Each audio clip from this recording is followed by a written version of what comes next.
The Imperial standard for Astra Militarum war gear varies depending on the troops and planets they hail from, but one thing stands out when it comes to Cadian leathers.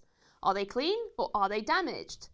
In this video, I'll be showing you how to create a clean black leather and worn brown leathers that you can use on any of your models, Imperial or otherwise. Here's a list of the paints and tools I used today for both types of leather, so pause the screen if you need more time. If you're new to painting or want to brush up on your skills, you can check out our Painting Essentials playlist to learn all about our paints and techniques. I've got Commissar Shand and Captain Minka Lesk from the amazing Hell's Last box, undercoated in Chaos Black, just to give them a nice clean start for some darker colours. So let's start with the clean black on Commissar Shand's coat, and you only need 5 paints and some simple techniques for it. To start off, we'll take a medium layer brush to add a quick thin layer of Abaddon Black over the coat, just so it's the same finish as the other colours we'll be using. This just gives the coat a slightly shiny look without being glossy and makes it look more like leather than if it was just matte. Now that base coat is down and drying, let's keep the dark tones with a quick layer of another black. Then we'll add some Corvus Black as a layer to the coat, making sure that we leave the recesses still in Abaddon Black. So we have a really dark black and a slightly lighter black, for a more realistic colour to the leather. One coat should be plenty. Next we'll use Mechanica Standard Grey for our chunky highlight with a small layer brush. We'll pick out the major lines, folds and edges of the coat carefully. Just make sure your brush has a nice sharp point and you don't have too much paint in the bristles. This just helps us create the form for the other highlights to follow, as the light would be hitting those areas more than the darker folds, giving the illusion of light on the model. If you find some of the lines a little bit too thick or wonky, we can always tidy up with a bit of thinned Abaddon Black or Corvus Black, making this step a lot easier to paint. With our starting highlight down, we can follow those lines and add a lighter grey with Dawnstone. As this is a colder, clean black with a slight sheen, we want to make sure that we add this in small amounts on the highest parts of the coat.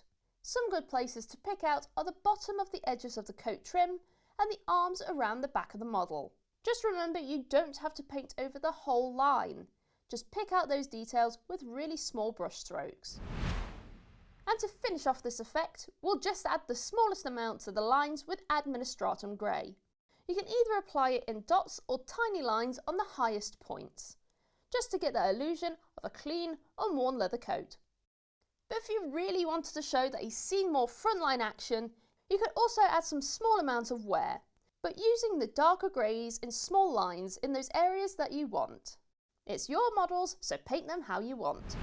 And with that last highlight, our clean black leather is now complete. And maybe you added some light scratches in places. After all, I'm sure the Commissar has seen some battles. Now let's move to the Captain herself, which has a lot of leather details, perfect for some worn and battered effects. Just like with the black leather, having a good solid base coat is key. So we'll be using Dryad Bark on such areas as the boot gaiters, holsters and belts. It's a dark but drab brown, so it's perfect for worn leathers. Nice and easy, so let's add some lighter browns.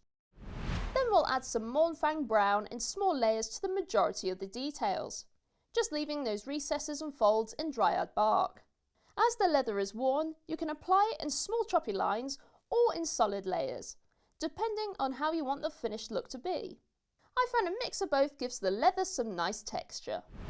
Next we'll use Gawthor Brown as our chunky highlight and go around the edges and find those folds and creases. And this is the perfect time to start adding any scratches or damage to the edges and raised areas of the details. Just make sure that your brush is pointed so the paint flows off nicely onto the model in small amounts.